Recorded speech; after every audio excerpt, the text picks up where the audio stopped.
大家好，我是超子。在我们这里有家餐馆把皮蛋豆腐做火了，几块钱的成本摇身一变，一盘卖28，做出来的成品不仅味道好，而且造型非常好看，深受顾客的喜欢，吃过的都说好。接下来我就把详细做法分享给大家。首先准备一盒内酯豆腐，2个皮蛋。皮蛋在食用之前，最好先用蒸锅蒸3分钟。经过蒸制以后，可以去除皮蛋的碱味和腥味，而且我们在切的时候也不容易沾刀。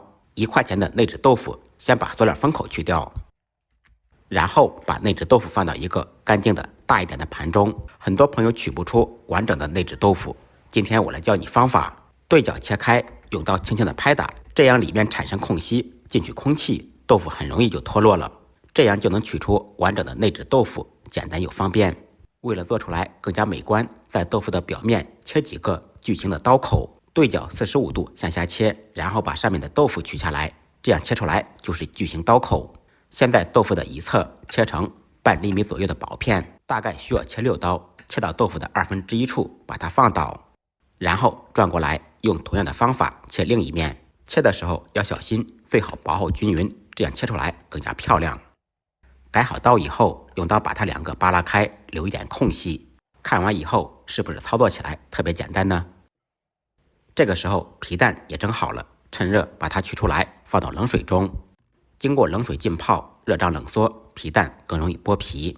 家里面自己做可以实现皮蛋自由，想吃多少放多少。酒店做的话，一般最多给您放2个。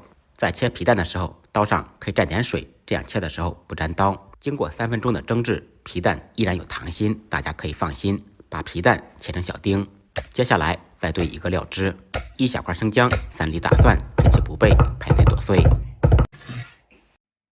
不能吃辣的同学放2个小米辣锻炼一下，切成小圈。再放入60粒白芝麻，锅中做葱油，把油烧热，热油浇在小料上面，呲一下，小香味就出来了。放入一点毛毛盐，1小勺白糖，半勺海鲜酱油，半勺香醋，再来一点油泼辣子提色提味，一点点芝麻香油增香。用筷子把料汁搅拌均匀。这一碗料汁可以在夏季制作各种凉拌菜。切好的皮蛋放到豆腐中间，